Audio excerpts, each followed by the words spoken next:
clinical examination. So now for the next interesting session, we have Dr. Bijay Patni from Kolkata, and he will be talking about NAFLD, or what is called as metabolic associated fatty liver disease, physician's approach to management. And to chair the session, we have Professor S.K. Gautam from the Department of Medicine, GSVM Medical College, Dr. Madhukar Chaudhary, and Dr. Ajit Kumar Rawat.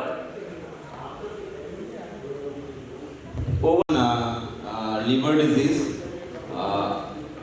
Basically, it's on NAFLD. Now terminology is changed. It's a metabolic assisted fatty liver. So it is now MAFLD. So on the topic, we have a very learned speaker. Dr. Bijay Patni is there. He is a diabetes researcher. He is the head of the Department of Diabetes Wellness Clinic, Kolkata. So, not wasting much time, over to you, sir, for your oration. Thank you, sir. Introduction, and at the outset, let me thank the KDACON2023, and in particular Dr. Bijay sir, Dr. Ganguli sir, and Dr. Nandini ma'am for inviting me to share my views about this particular physiology, but also taking into consideration various patients group as well. So it was extremely important that a name change was essential. And then in 2022, what happened was that the AASLD probably came out the first some change, that was from NAFLD became MAFLD. And in 2023, subsequently it has been changed into MASLD. So what we are going to look into, probably to look from the clinician position point of view, how to screen, diagnose and manage these particular conditions. So what is NAFLD? NAFLD, we all are aware of the fact that it's the most common chronic liver disease. But what does it really mean? It means whenever the 5% of the liver cells, hepatocytes, are loaded with extreme fat cells, at least more than 5%, along with the fact that not much of alcohol consumption is there. That was what we call NAFLD, where male less than 3 units per day or female less than 2 units per day, and in absence of other chronic liver disease. So the definition was clear-cut. More than 5% of the hepatocytes were involved when they were loaded with fats, in absence of too much of alcohol and excluding other chronic liver disease, which are enumerated there. But why it's so important? Because it's actually an umbrella term, NAFLD, and a heterogeneous, and comprises the heterogeneous spectrum of the liver dysfunction.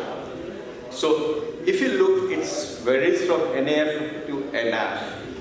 Non-alcoholic fatty liver, where only hepatic steatosis was seen.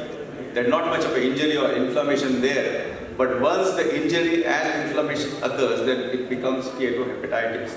And this steatohepatitis is extremely important because the progression to fibrosis is seen, and that obviously to the end-stage liver disease, whether it's cirrhosis, decompensated cirrhosis, or hepatic carcinoma, ultimately lead to liver transplantation and increased mortality. So it becomes extremely important to identify NAFLD. And another basis of importance was that since 2022, much emphasis was given to NAFLD and its correlation with the metabolic syndrome. So when we actually take the term metabolic syndrome, probably our major concern is the two major events which happens because of metabolic syndrome. Number one is diabetes and obesity, and associated linked dyslipidemia, and thereafter the outcome as far as cardiovascular outcome is concerned. So everything related to metabolic syndrome was probably the basis of which was the fat in the liver. So the pathophysiology of the whole metabolic diseases, or the spectrum of metabolic diseases, has changed because the base of that is probably liver fat. So we need to address this liver fat in order to get a better outcome. So this is why the recent change in the nomenclature, and these are the various reasons for that. A proper 2 to 3 years of interview with the patients and the related clinicians associated with the liver management came out with the idea that alcohol word is stigmatizing. So that need to be removed, because if you say non-alcoholic, still the word alcohol is there. So patients were not liking that. So that was one major criteria. Secondly, what they thought probably, as it was associated with most of the majority of metabolic diseases or metabolic disorders, probably the terminology should include the word metabolic. So that was the reason when 2022 onwards, most of the association, whether were ACE, SLD or ACE or then our own INASL, all the various organizations came with the terminology, and now not only in liver disorders, it's practically all the disorders, whether psychiatric, wherever we used to use the word alcohol, now that has been changed. So everything is going to change. We don't want to stigmatize the patients, so the word alcohol has to be taken. Now, then again, another one important factor was, if you see, diabetes patient. Now, diabetes patients are anyway susceptible for liver disease, right? Most of them, probably, if you go to the history, they may be non-alcoholic. Now, this, even the 5% of hepatocyte was more than what was required, actually, histologically. So, in this group of patients or in the metabolic group of patients, this particular criteria of 5% was also not a very deciding factor. So again, this was another reason why this particular term was replaced, and then now we have this metabolic dysfunction associated with liver disease. Now, if you look at the diagnostic criteria, busy slide but a very important slide. Now, once you have diagnosed with steatotic liver damage, then we have to understand whether this patient has any of the cardiometabolic criteria or not.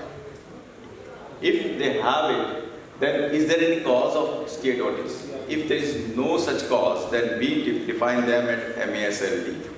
So that terminology MASLD is basically for this particular group of patients who has this has some cardiometabolic criteria, but they do not have any cause of steatosis, right?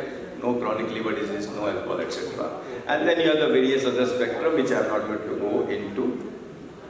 So why it is so important? Because of the global prevalence. There could be a variability as far as the zones are concerned, but if you see the overall prevalence in India, it is roughly around 38%.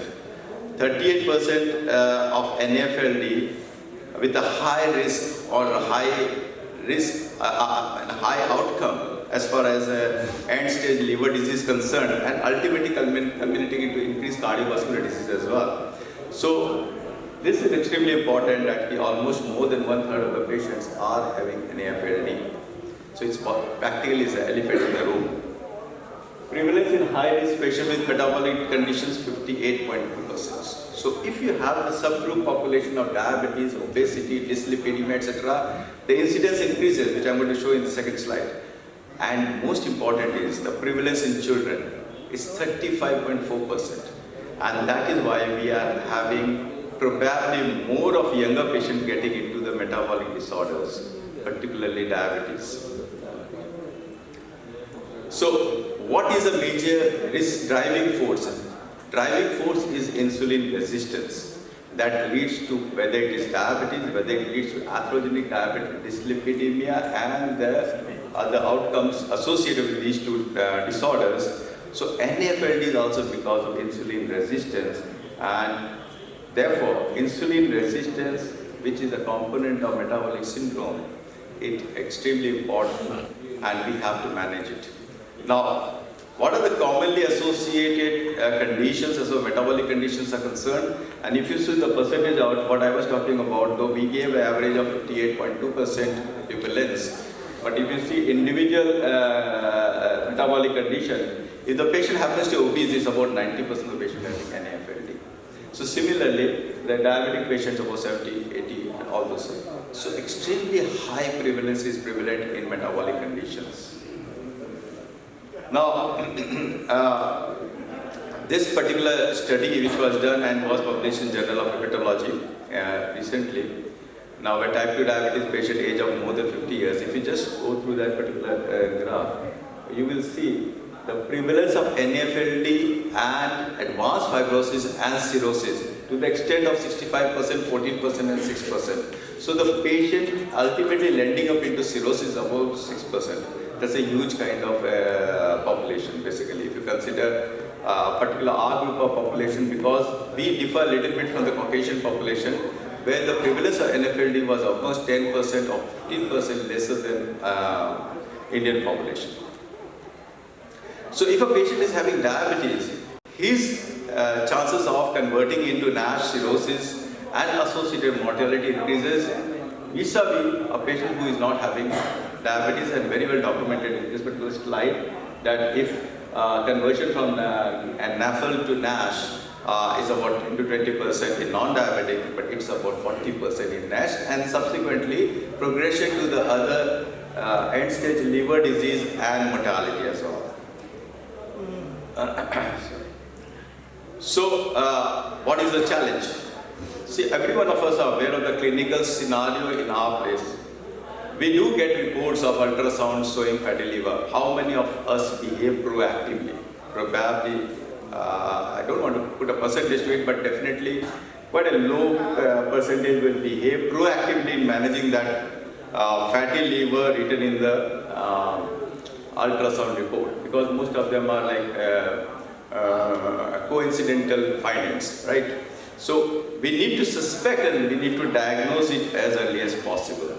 So what does the guidelines is? Whenever you usually asymptomatic patient, majority are discovered by chance. Those who come for annual reviews, who come for medical insurance, and 17% of patients with type 2 diabetes may have significant fibrosis been assessed by non-invasive tools. So the AASLD has given us the guideline that in type 2 patients or suspected NAFLD and NASH and determine the patient's risk of advanced fibrosis. We are all concerned about one such event. We are not concerned of how much fat that individual has. What we are concerned is what is the status of fibrosis in that individual. So we have to look for fibrotic staging and thereafter take adequate measures. And this is what, the more the number of metabolic diseases, the more chances of them having progressive liver disease. Similarly, ESL, ESD and ESO has recommended NAFLD screening recommended in persons with high CVD risk, including type 2 diabetes and metabolic conditions. AD has also recommended it should be done in type 2 diabetes or pre-diabetes or with elevated ALT or fatty liver. If you look at the histological status of staging of fibrosis, so and then staging of fibrosis which stages from F0 to F4. F0 means there's normal kind of architecture out there. F1 means minimal fibrosis. F2 is significant fibrosis. F3 is advanced fibrosis, and F4 is cirrhosis. And these are the various changes, particularly you see at the F1 and F2 level, that is perisinusoidal plus minus portals, which actually is has gone with a significant, clinically significant fibrosis. Whenever you have a bridging fibrosis, then probably the patient has gone to advanced fibrosis. So this is how you stage the fibrosis, and why it is so important, because from F0 to F1, probably there is not much of a change as far as progression to the advanced liver disease is concerned. But as soon the stage of F1 goes up, then F1, then you have an exponential increase in the progression to the end stage liver disease is quite high from F1 to F4. So how do we screen the patient? We need to employ certain non-invasive modalities. So what we do routinely is we definitely look into liver enzymes or in some cases ultrasound as well. But there are limitations to that. Liver enzymes are not sensitive for NAFLD or NASH. They may be normal in about 80% of the patients, and there is a very poor correlation between ALT and histology. Rather, ALT typically decreases with increased fibrosis, and as NASH progresses, this ratio may increase and the ratio do not rule out NASH. So in order to confirm the diagnosis, ALT and AST is not a great way to go about. So what next? So next, obviously, the easiest other modality happens to be the ultrasound, right? So abdominal ultrasound is straightforward method, but again, it is operator dependent. And one need to look at the ultrasound, the plate at times to understand whether this patient is having hepatic steatosis or etc. So, but can it really evaluate the severity of fibrosis? I think it cannot. Fibrosis cannot be evaluated by ultrasound. Grading will be again a big problem. Do they grade at grade 1, grade 3, but it becomes a little difficult in certain population, and the grading is done as mild, moderate and severe depending on the echogenicity, blurring of the intravascular structures and attenuation of the ultrasound signals. So you can grade ultrasound steatosis particularly, but cannot actually identify fibrosis or staging of fibrosis.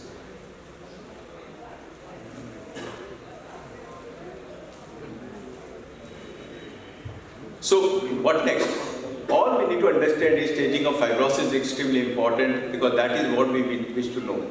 And it's a very simple tool which we have FIB4. Probably it has been discussed in recent times and we are also practicing in recent times. We were not doing it adequately enough in recent past, but definitely we are probably consulting a FIB4 score in every individual where we get a suspicion, particularly where you have either ALT or AST enlarged, high, or you have ultrasound finding. Then you can use these parameters of age, ALT, AST and platelet count. These 4 simple parameters, probably all the patients are having it, and then you can calculate a FIB4 score. And you can always come to at least the negative predictive value is quite huge. In 85% of the patient with hepatic steatosis may not be having fibrosis, and they may not progress to fibrosis. So it's extremely important as far as the negative predictive value is concerned. A FIB4 score of less than 1.3 rules out fibrosis, and this probably the predictive value is 95%. So a negative predictive factor becomes very important in this case, and those who are having more than 2.6 FIB score, that predicts fibrosis. Now what happens between 1.3 and 2.6, that is known as indeterminate type, and this is what need to be further evaluated. If you have a low probability of FIB4, a fibrosis, then probably it can be managed as a primary care physician label with the lifestyle management. Diet and exercise definitely plays an important role. But suppose the patient is having a high FIB4 of more than 2.6 as high probability, this patient need to be referred to a specialist, a liver specialist. We do not have to keep this patient with primary care physician, and the patient need to go to the liver specialist. Now, indeterminate time need further investigation. So what can be done in those cases which are range where the FIB score is between 1.3 to 2.6? This is a very simple calculator which is available on the, you can also download this.